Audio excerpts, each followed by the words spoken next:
What if you were called a failure before you could even spell your own name? Before I could walk, I had already failed in the eye of the society. My story was written before I could even rewrite my own. I'm Babu Seenappa. My story began in 2000 in Oskote in Bangalore. My mother was overjoyed to have a third child.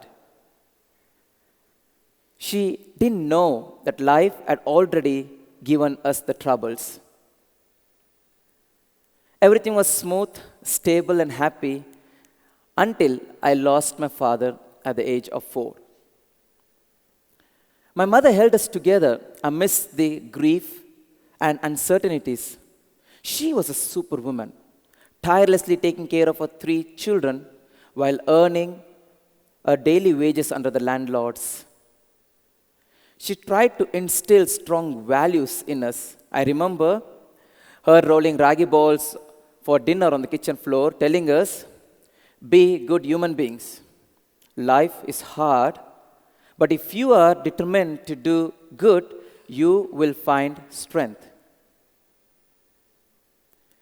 She was having big dreams for us, but life had different plans. She didn't realize that she was growing weaker and being consumed by a deadly virus. At the age of 6, I lost her to HIV, human immunodeficiency virus. My mother's brothers, my uncles, took 3 of her siblings to be tested, and only I was tested positive. Yes, I was born with HIV, and it had already taken away my parents. That was my greatest fall. My family saw me as a curse and kept me apart. A separate plate to eat, a separate place for sleeping. They never let me near their children. The stigma followed me. Playground, neighbors' homes, family functions. The physical distance quickly translated into emotional distance. My family did everything to get rid of me, and that's how I ended up in Sneha Care Home, a home for children living with HIV. I arrived frightened. But the first words I heard from Father Matthew were, "Don't worry, we are here for you." This simple kindness began to rebuild what stigma had tried to destroy. For the first time, I experienced love without conditions. Got acceptance, support, true friendship. But somewhere in my mind, I still felt like a failure. My own family didn't accept me. That's when I was moved in to a doctor's home, and I met their sons who became my brothers. My family didn't want me, but these guys covered me with love and kindness.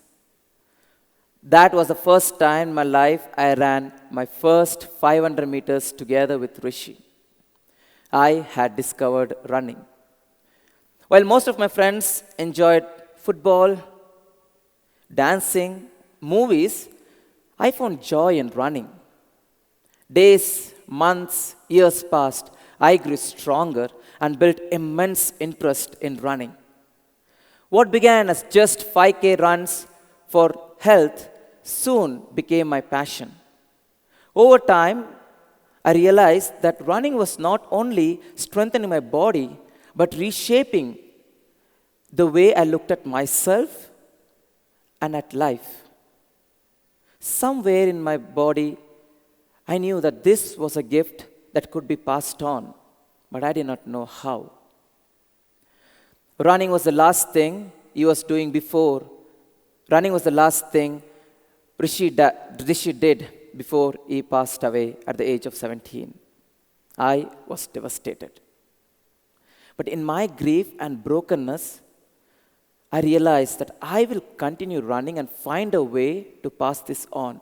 And that's how I started the Positive Running program, so that the other children could also discover the joy of running. It was hard in the beginning, and I wanted these children to feel the same transformation as mine. So it was the time to pass it on, and running gave me discipline, hope, and health. We began slow, one step at a time, introducing them to movement, exercise, good nutrition, and the magic of running together. At first, there was resistance, fatigue, doubt, but as they trained, I saw them grow stronger, not just physically, but mentally. They began to smile more, encourage one another, and stand taller with confidence. The funny thing is, in all this process, I noticed that I was growing stronger, my love for life, and my ability to withstand any obstacles the life throws in my way. In early days, I went to meet groups of children to talk about running. I noticed past their brave faces, some afraid, lacking confidence, while others showing physical signs of poor health. Their eyes, though bright, revealed uncertainties about their future. It stirred in me memories of my own struggles, of moments when I too was held back by the challenges beyond my control. In time, the transformation was remarkable. Not just the children's transformation, but mine.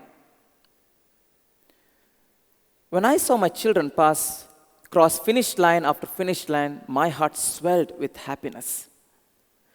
The society discarded these children, weak, poor, born with incurable disease. Here they are now,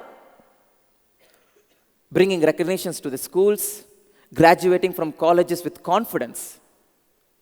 Their journey transformed mine. Seeing them rise deepened my purpose and showed me that transformation is never one-sided. I realized something very profound. When I failed, it was not my journey or my strength that saved me. It was the journey of others. It was with their strength that I was able to rewrite my story.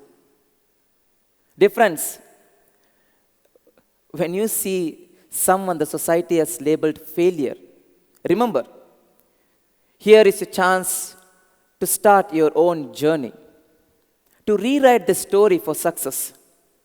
In doing so, your own success story begins today. Thank you.